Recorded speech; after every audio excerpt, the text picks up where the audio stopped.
you want to probably take a moment and look in your book at productivity with CAD on page 107, and in the second paragraph it states, for many duties CAD does multiply productivity several times. This is especially true of repetitious and time-consuming tasks, which CAD performs much faster and more accurately than manual techniques. So it's clearly stated in here, and this part of the textbook, and the author is definitely right on with that and right in line with that. Your CAD workstation is outlined on your CD and an extra material. So I do want you to take time to go back. You could pause this video and go look that up on your CD. The information in there is not all that up to date, but it does show all the components, and I want you to be sure that you're aware of the components and the ergonomics of it all, we call it. How you should set and use your office equipment, and paying attention to pressure points on your body and on your posture. Repetitive movement injuries are very common, and they can end your career if you don't pay attention to it. Okay, also on page 107 is using CAD templates, and they have listed there on the bottom of 107 template drawing contents. Okay, so template drawings, of course, can contain the border and title block, text styles, dimension styles, and of course all of our layer settings. I've handed out to the class a collection from the American Institute of Architects, collection of the layers from the construction specification institute, and you need to keep that handy as we begin to move into setting up architectural templates and modifying templates, and keep that handy. On page 108, your display settings, so we continue our list for template items. Display settings, user profiles, drafting settings like snaps, grid, units, section patterns.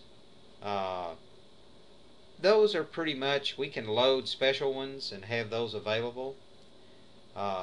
Scales, we can customize which scales display and have available.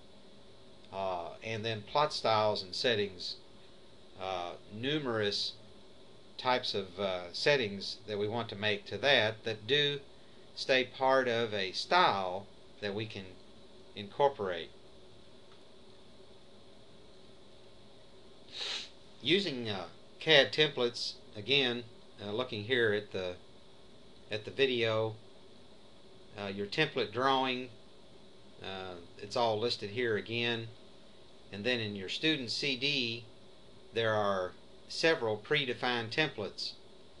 We'll use pieces and parts of those, but be aware that we have our own template set up, for our plotter in the lab and here at the school with graphics on it and so forth.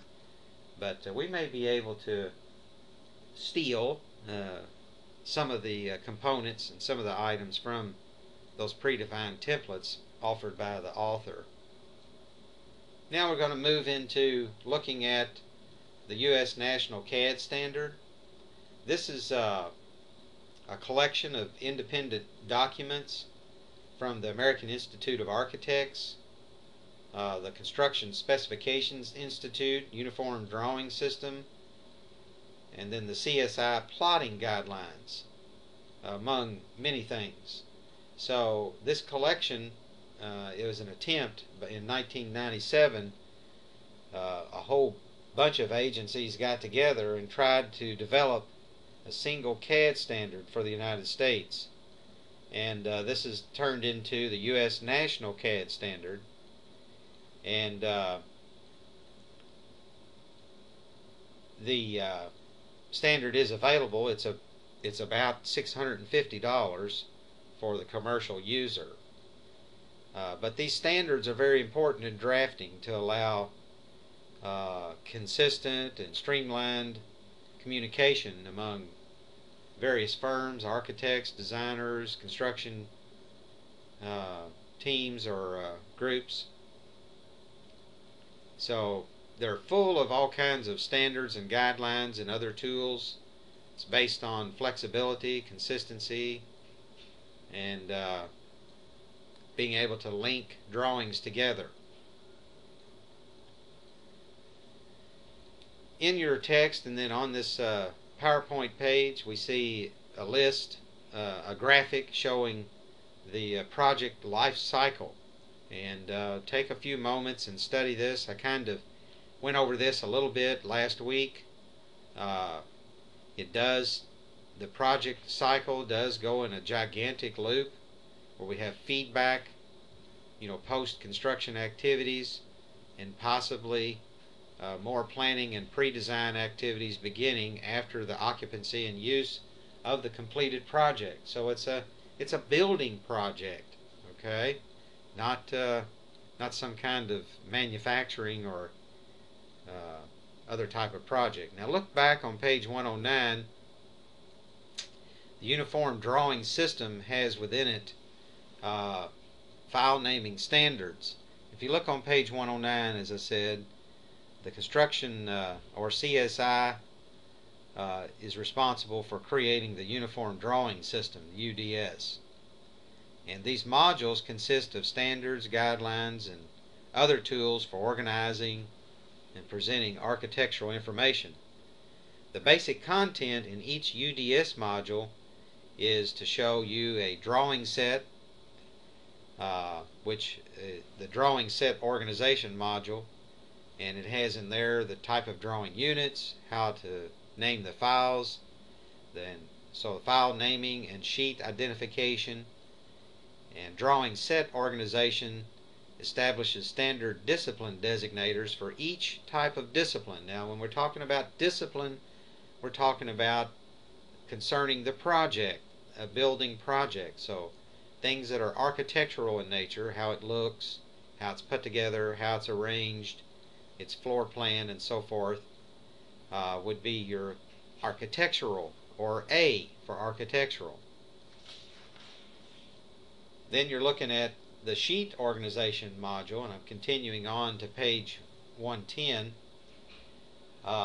There's 8 modules altogether, and the sheet organization module is the second one in the list here. Then the schedules module provides standard formats for schedules. The drafting conventions module addresses standard practices. The terms and abbreviation modules does what it says. Then the symbols module, a notations module, which would have guidelines for note classification, format, components, and location. And then last but not least, the code conventions module, which identifies types of general regulatory information that should appear on the drawings. So you can see just every aspect of a drawing is covered related to the project. So every drawing in a project means something and is required, and so standards have tried to develop standards to help with this. Model and sheet file naming standards then, where we actually control the names for library files, for text files. These would be notes that can be used on multiple projects because a lot of the same instructions apply to all buildings that we're designing. Sheet file names then prepare the whole set for a sheet setup. If you look on page 110 again in your textbook, you can see the many disciplines that are contained within a building. Everything from, of course, a kind of a miscellaneous category called general, hazardous materials, civil, architectural, interiors, process, mechanical. So not just residential type of construction projects, as you can tell. Now these are kind of in order that you're seeing here, okay, not in alphabetical order.